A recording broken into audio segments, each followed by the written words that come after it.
Hello class 10। कैसे आप लोग? Fit and fine? ठीक है। अगला एक्सरसाइज आपका, अगला जो चैप्टर आपका है वो इंट्रोडक्शन ऑफ ट्रिग्नोमेट्री। ठीक है। क्या होता है इंट्रोडक्शन ऑफ ट्रिग्नोमेट्री में? हम जो बात करते हैं वो ट्रायंगल के बारे में बात करते हैं। ठीक है। तो ट्रायंगल के बारे में बात करते हैं तो जो ट्रिग्नोमेट्री का कंसेप्ट है उसमें क्या है? In this branch of mathematics we discuss about relationship between angle and sides. बस यही है ट्रिग्नोमेट्री। जो आप चाहे जितना भी ट्रिग्नोमेट्री पढ़ो उसमें क्या होता है, ट्रायंगल के साइड्स और एंगल के बीच में जो रिलेशनशिप होता है हम वही पढ़ते हैं। ठीक है। और स्पेशली राइट एंगल ट्रायंगल। और अभी जो आपका एक्सरसाइज हम शुरू करने वाले हैं 8.1, उसमें भी हम राइट एंगल ट्रायंगल के बारे में डिस्कस करेंगे। ठीक है। तो राइट एंगल ट्रायंगल में जो सबसे पहला कंसेप्ट है, जो फॉर्मूले का कंसेप्ट है, वो होता है रेशियो का, कि साइन थीटा क्या होगा, कॉस थीटा क्या होगा, टेन थीटा क्या होगा, कोसेक सेक क्या होगा, रेशियो के फॉर्म में। ठीक है। तो पहले हम वही डिस्कस करते हैं। आप एज्यूम करो कि हमारा ट्रायंगल है, राइट एंगल ट्रायंगल। ये थीटा, ये आपका ए है, ये बी है और ये सी है। ठीक है। ये 90 है, ये थीटा, ये एंगल सी है, एंगल ए है। ठीक है। और ये हमारा हाइपोटेन्यूस है। और जो एडजेसेंट साइड होता है एंगल के, उसको हम बेस कहते हैं। आप इसको बी ले लो। ठीक है। और जो अपोजिट होता है परपेंडिकुलर, हम इसको पी ले लेते हैं। ठीक है। तो इसका जो फॉर्मूला होता है, ध्यान दो, अगर आपसे साइन थीटा पूछा जाए, साइन थीटा या साइन सी, ठीक है, तो क्या हो जाएगा? फॉर्मूला तो आपको याद ही रखना पड़ेगा। ठीक है। साइन थीटा में क्या होता है? Opposite side upon hypotenuse. तो अपोजिट हमारा क्या है? P है और हाइपोटेनियस H है। ठीक है। और ठीक साइन का रेसिप्रोकल क्या होता है? कॉसेक। हम इसको ये भी लिख सकते हैं कि sine theta equals 1 upon cosec. तो इसका रेसिप्रोकल होता है कॉसेक। कॉसेक थीटा ये हो जाएगा H अपॉन P। ठीक है। साइन के बाद कॉस। कॉस थीटा में क्या होता है? Base upon hypotenuse. Base upon hypotenuse. और कॉस के साथ क्या होता है? सेक। Sec theta. सेक थीटा क्या हो जाएगा? ये हो जाएगा आपका हाइपोटेनियस अपॉन बेस। ठीक है। और टेन के लिए क्या हो जाएगा? Perpendicular upon base. और इसी में फिर 1 अपॉन 10 होता है कॉट, या 1 अपॉन कॉट 10 होता है। इसका रेसिप्रोकल तो ये क्या हो जाएगा? Cot theta. ये हो जाएगा बी अपॉन पी। जहां पे ये क्या है? हाइपोटेनियस है, ये परपेंडिकुलर है, ये बेस। ये याद रखिएगा, हाइपोटेनियस, परपेंडिकुलर और बेस। ठीक है। कोई दिक्कत नहीं। तो ये आपका सारा फॉर्मूला तैयार हो गया फॉर एंगल सी। लेकिन अगर पेपर में आपसे एंगल ए के बारे में पूछा जाएगा तो सारा ही क्वेश्चन गलत हो जाएगा आपका। मतलब इसमें एंगल पे फोकस करना इंपॉर्टेंट है। अभी तो हमने जितना बता दिया वो सब for angle theta, for angle C. लेकिन अगर यहां पे कोई एंगल अल्फा है और आपसे tan alpha, sine alpha, cot alpha ये पूछा जा रहा है, और आपने इस एंगल को लेकर सारा फॉर्मूला सेट कर दिया और क्वेश्चन सॉल्व करके आ गए, तो सारा गलत हो जाएगा। ठीक है। तो एंगल पे बिल्कुल फोकस देना है इस पे। ठीक है। अब सीधा क्वेश्चन 1 सॉल्व करते हैं, ज्यादा समझ में आएगा आपको एग्जांपल से। क्वेश्चन नंबर 1 कह रहा है in triangle ABC right angle at B. पहला काम क्या करेंगे? Right angle at B. तो हम पहले ट्रायंगल ड्रॉ करेंगे और यहां पे हमने बी डाल दिया। ठीक है। बी हमारा राइट एंगल गिवन है for angle ABC, right angle at B. और ए बी कह रहा है 24 सेंटीमीटर। ये हमारा क्या है? 24 सेंटीमीटर। और बीसी कितना कह रहा है? 7 सेंटीमीटर।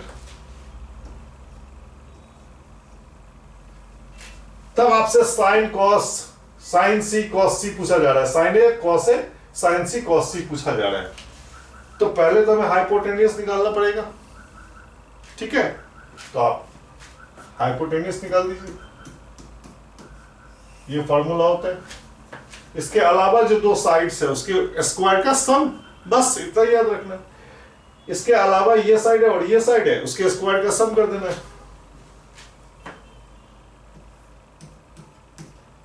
24 का होल स्क्वायर और ये हो जाएगा 7 का होल स्क्वायर।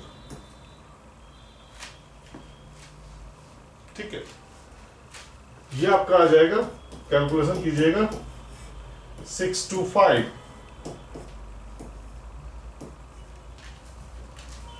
क्लियर है, यहां तक किसी को कोई दिक्कत नहीं होनी चाहिए। अब जो हमारा क्वेश्चन नंबर 1 कह रहा है, ध्यान दो, वो फॉर दिस एंगल साइन ए और कॉस ए पूछा जा रहा है, तो इस एंगल के लिए पूछा जा रहा है। तो इस एंगल के लिए पूछा जा रहा है, तो हम इस एंगल को लेकर, इस एंगल को अगर हम लेते हैं तो इसका अपोजिट साइड ये है, ये आपका परपेंडिकुलर हो जाएगा और ये बेस हो जाएगा। ठीक है, तो साइन ए क्या हो जाएगा,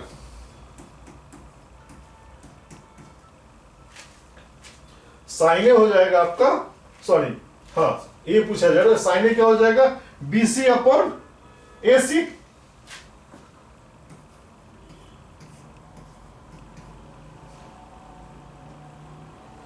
कोई दिक्कत नहीं, साइन के केस में अभी हमने जस्ट फॉर्मूला पढ़ा है, क्या होता है साइन, परपेंडिकुलर अपॉन हाइपोटेनस। तो इस केस में हमें ये बताना है कि इसके अपोजिट हमारा साइड ये है, तो ये परपेंडिकुलर हो जाएगा और ये हो जाएगा, मतलब मिला के अगर आप ट्रायंगल को ऐसे घुमा दे तो वही सेम सीन आ जाएगा।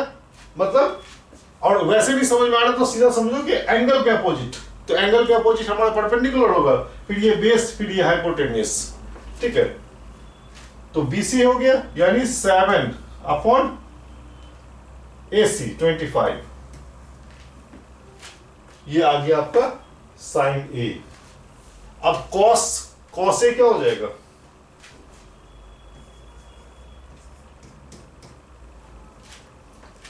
कॉस में क्या होता है, बेस अपॉन हाइपोटेनियस, तो इसका बेस ये है और हाइपोटेनियस ये हो गया, यानी A B upon A C, A B upon A C. तो ए बी क्या हो जाएगा 24 सेंटीमीटर और ए सी क्या हो जाएगा 25। यहां तक कोई दिक्कत नहीं। अब देखो, जो मैंने बताया था कि एंगल इंपॉर्टेंट होता है, वो आपने क्वेश्चन नंबर 1 में ही क्लियर कर दिया है, एग्जांपल भी वैसा दे दिया है। अब इसका सेकंड पार्ट देखो, अब कह रहे हैं साइन सी और कॉस सी, यानी अब हम इस एंगल की बात करेंगे। तो इस एंगल के अपोजिट ये हो गया परपेंडिकुलर, तो ये आपका परपेंडिकुलर, ये बेस, ये हाइपोटेनियस हो गया। ठीक है, तो साइन सी लो,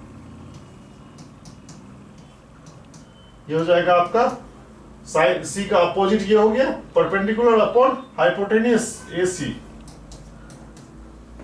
यानी 24 अपॉन 25। क्लियर है? ठीक है, अब कॉस सी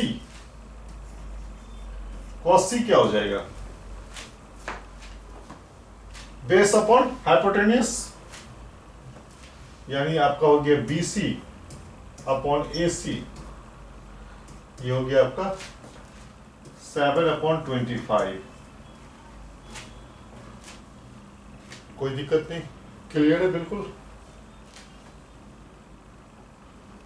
देख लिया आप, एंगल के डिफरेंस से क्या होता है, आपका आंसर चेंज हो गया।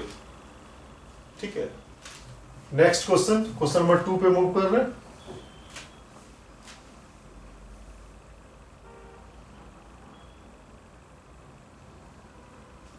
क्वेश्चन नंबर 2, क्वेश्चन नंबर 2 में फिगर दिया हुआ है,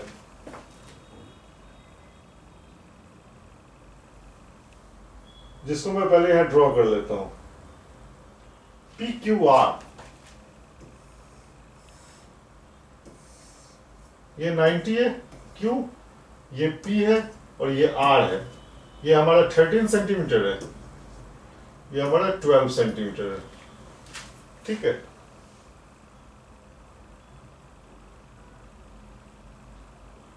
तो इसमें आपसे क्या पूछा जा रहा है, 10p माइनस कॉट आर।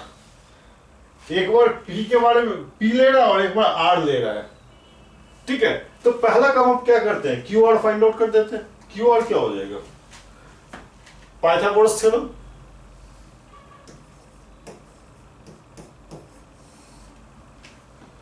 जो सबसे बड़ा साइड है उसका होल स्क्वायर माइनस जो गिवन साइड है उसका होल स्क्वायर, यानी 13 का होल स्क्वायर माइनस 12 का होल स्क्वायर, ये हो जाएगा आपका 169 और ये हो जाएगा 144 √25 और आ गया ये 5, ये हो गया आपका 5 सेंटीमीटर। ठीक है, जो साइड गिवन नहीं है वो हम पहले फाइंड आउट कर लेते हैं। अब आपसे 10p पूछा जा रहा है, तो 10p क्या हो जाएगा,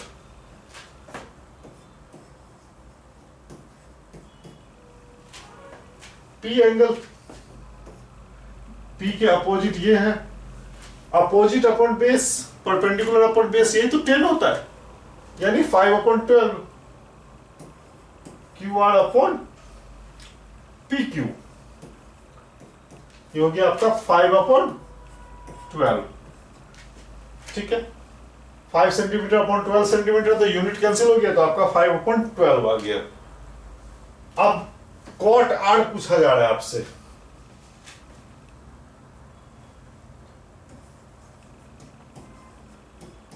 ठीक है, 10 का रेसिप्रोकल कॉट होता है। ठीक है, तो जो आपका 10 का फॉर्मूला है हम वो देखेंगे, फिर उसका रेसिप्रोकल कर देंगे। लेकिन यहां एंगल बदल गया, यहां पे एंगल आर है, तो आर के लिए क्या हो जाएगा, परपेंडिकुलर ये हो जाएगा, बेस ये हो जाएगा, ये हाइपोटेनियस हो जाएगा। ठीक है, तो 10 का क्या फॉर्मूला होता है, परपेंडिकुलर अपॉन बेस, तो कॉट में क्या होगा, बेस अपॉन परपेंडिकुलर, उसका रेसिप्रोकल हो गया, तो बेस आपका क्या है, Q R upon P Q. ठीक है, तो क्यू आर आपका कितना है, 5/12। ठीक है, दोनों सेम आ गया, एंगल अलग अलग है तभी सेम आया है। अगर एंगल सेम होता, अगर ये भी आपका P होता तो यहां पे 12/5 होता। ठीक है, तो जो आपसे पूछा जा रहा है 10p माइनस कॉट आर, ये क्या हो जाएगा, 5/12 माइनस 5/12 इक्वल्स 0। कोई दिक्कत नहीं, समझ में आ रहा है। अब आप चैनल सब्सक्राइब कर लीजिए, सब्सक्राइब करने से क्या होगा, न्यू वीडियो का अपडेट आपको मिलता रहेगा।